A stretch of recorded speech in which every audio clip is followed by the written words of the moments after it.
the New York Football Giants. That's right, guys. The New York Football Giants went 9-7-1 last year, winning a wild card game over the Minnesota Vikings and getting throttled in the divisional game versus the Philadelphia Eagles, 38-7. The New York Football Giants started off very, very hot in 2022, and they stumbled to the finish line to kind of just sneak into the playoffs. Let's just be honest about it. This offseason has kind of been meh, right? A little bit of meh.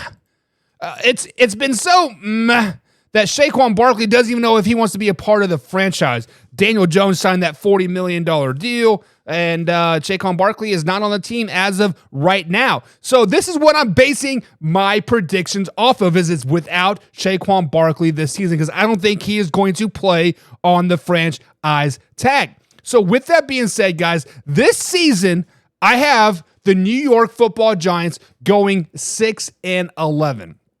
6-11. Now, that's nothing to really snipe your head about, right?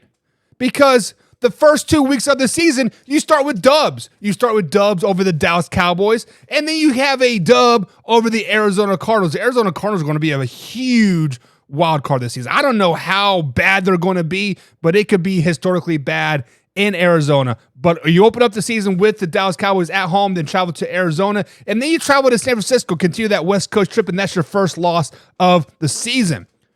Oh, you want to play some more NFC West teams? How about the Seahawks? Seahawks come to town. That is a loss as well, giving us a 2-2 record on the season.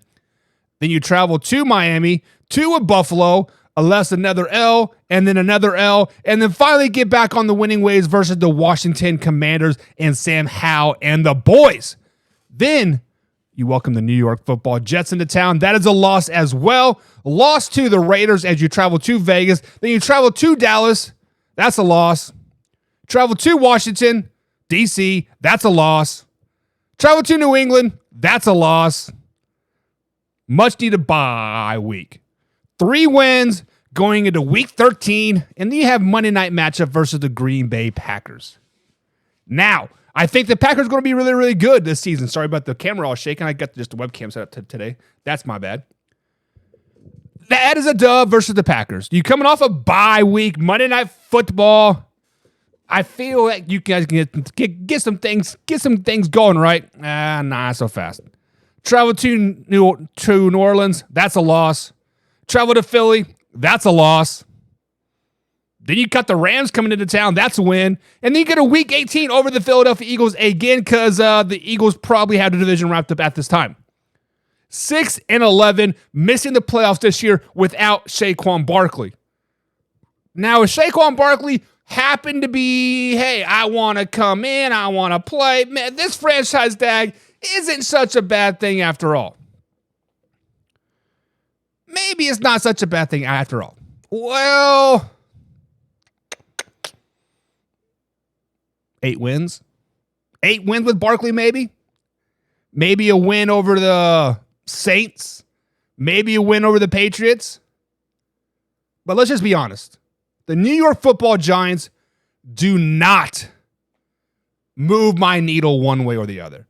The New York Football Giants, yes, they were a playoff team last year. Yes, they won a playoff game last year. But look at that schedule, guys. The 49ers, the Seahawks, the Dolphins, the Bills, the Commanders, the Cowboys, the Raiders, the Packers.